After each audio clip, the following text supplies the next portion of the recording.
مغز قرآن روح ایمان جان دین حسد حب رحمت للعالمین۔ آقا کریم صلی اللہ تعالی علیہ وسلم کے دوسرے خلیفہ حضرت عمر فاروق رضی اللہ تعالیٰ عنہ اپنے دور کے اندر آپ کی ظاہری بات ہے کہ جو بہادر اور بہادری اور شجاعت کی جو مثالیں ہیں وہ آج تک ہی مشہور ہیں، اور آپ کا عدل و انصاف آج تک بھی عوام جانتی ہے اس کی۔ آپ عدل و انصاف کے نام سے انتہا درجے کے مشہور ہیں۔ آپ مسجد کے اندر تشریف فرما تھے، لوگوں نے کہا کہ حضور آپ عدل و انصاف فرماتے ہیں اور اصول بہت زیادہ اصول کے پابند ہیں آپ۔ مسجد نبوی کی طرف جو گلی آتی ہے، اس گلی کے ساتھ ہی جو گھر ہے حضور کے چچا حضرت عباس رضی اللہ تعالیٰ عنہ کا، ان کا جو پرنالہ ہے نا، پرنالہ، وہ پرنالہ گلی کی طرف آتا ہے۔ جب بارشیں آتی ہیں تو پوری چھت کا پانی پرنالے سے گرتا ہے، کوئی نمازی سکون سے مسجد آ نہیں سکتا۔ مسجد آنے میں بڑی مشکلات بنتی ہیں۔ دیکھیں نا جی لوگوں کو کتنی مشکلات ہو رہی ہیں۔ پرنالہ گلی کی طرف ہے، جب بارش آتی ہے تو ظاہری بات ہے اوپر چھت، اس چھتیں کچی ہوتی تھی، چھت کی توڑی مٹی ساری پرنالے سے گرتی، کوئی آدمی بھی جناب علی اس سے محفوظ نہیں رہ سکتا۔ اصول تو یہ ہے کہ آپ مہربانی فرمائیں، کیونکہ ایک اور صحابی تھے، انہوں نے جناب علی گلی کی طرف کچھ سیڑھیاں بنائی ہوئی تھی گھر کی، یا کچھ اینٹیں رکھی ہوئی تھی، آپ نے ان کی ہٹائی تو لوگوں نے کہا کہ وہ پرنالہ بھی تو گلی کی طرف آ رہا ہے، کوئی بندہ مسجد نبوی میں جناب علی بارشوں کے موسم میں نہیں پہنچ سکتا۔ آپ چڑھے اونٹ پہ، اونٹ پہ چڑھ کے چلے گئے اور پرنالے کو پکڑا نا، نکال کر سیٹ پہ رکھ دیا اور فرمایا کہ کمرے کی 4 نکریں ہوتی ہیں، کوئی اور بھی تو نکر ہے جہاں آپ لگا سکتے ہیں، کسی اور نکر پہ لگا دیں۔ لازمی ہے اسی نکر پہ اس کے ساتھ لگانا کہ لوگوں کی شکایتیں آتی ہیں اور لوگ صحیح طریقے سے مسجد نہیں آ سکتے، بارشوں کے موسم میں تنگ ہوتے ہیں۔ اور بھی تو نکریں اس نکر پہ لگا دیں یا کسی اور سیٹ پہ لگا دیں، لازمی نہیں ہے گلی کی طرف لگانا۔ آپ نے وہ پرنالہ اکھیڑا، دے دیا، واپس آ گئے۔ حضرت عباس رضی اللہ تعالیٰ عنہ میں گئے ہوئے تھے، جب واپس آئے تو لوگوں نے بتایا کہ آپ کے جو چھت کا پرنالہ تھا نا، وہ پرنالہ حضرت عمر فاروق نے اکھیڑ کر رکھ دیا۔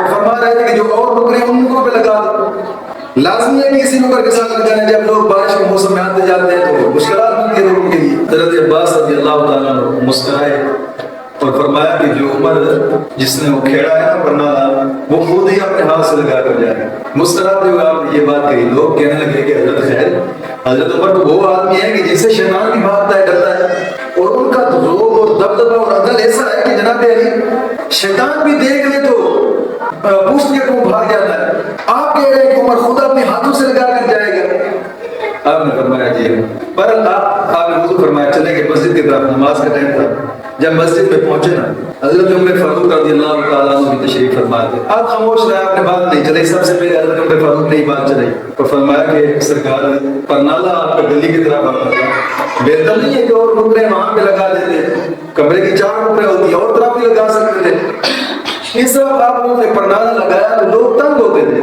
آپ نے جب یہ بات سنی نا، فرمایا عمر جب میں یہ مکان بنا رہا تھا نا، مکان جب چھت پہ کام پہنچا تو آقا کریم صلی اللہ علیہ وسلم تشریف لے آئے۔ حضور نے فرمایا کہ چچا میرا بھی تو حق بنتا ہے، میں کام کر رہا ہوں آپ کے ساتھ۔ کہتے ہیں کہ آقا کریم صلی اللہ علیہ وسلم نے اس سائڈ پہ چھت کے کچھ نظام بنایا اور وہاں پر ہی حضور نے ہی پرنالہ لگایا، اور میں نے نہیں چاہا کہ جناب علی پھر یہ پرنالہ خود اکھیڑ کر اسی سائڈ لگا، حضور کو پسند یہاں تھا۔ حضرت عمر فاروق نے فرمایا یار پہلے کیوں نہیں بتایا، پہلے کیوں نہیں بتایا؟ آپ نے فرمایا یار آپ لوگوں نے مجھ سے پوچھا ہے۔ حضرت عمر نے فرمایا کہ چلو ہاتھ سے پکڑا، چلے گئے۔ حضرت عمر فاروق رضی اللہ تعالیٰ عنہ نے فرمایا کہ حضرت عباس سے آپ ایسا کریں کہ میرے کاندھوں پہ چڑھ جائیں۔ اس وقت اونٹ پہ گئے تھے پرنالہ اتارنے کے، اب وقت کا خلیفہ اس نے کہا کہ میرے کاندھوں پہ آپ چڑھ جائیں اور پرنالہ لگا دیں۔ حضرت عمر فاروق نے اپنے کاندھوں پہ اٹھایا ان کو اور اسی جگہ پہ پرنالہ لگایا۔ جب پرنالہ اتار کر نیچے ہے نا، حضرت عمر فاروق کی آنکھوں سے بھی آنسو تھے اور دونوں ہستیوں کی آنکھوں سے آنسو تھے۔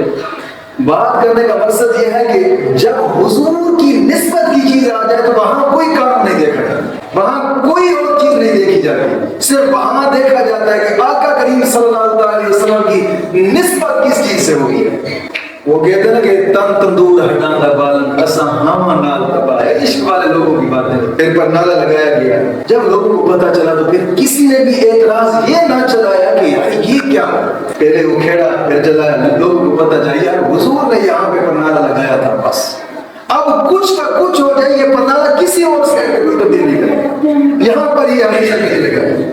یعنی ان کے پیار، ان کا عشق حضور کے ساتھ محبت ایسی تھی، وہ لوگ صرف دیکھا کرتے تھے کہ یار کس چیز کو حضور سے نسبت ہوئی ہے، کیا چیز تھی کہ حضور کو سے نسبت ہوئی، بس چیز کو دیکھا۔ اب یہ نہیں دیکھا کہ یہ چیز کیا کرتی ہے، لوگوں کے ساتھ کیا ہوگا،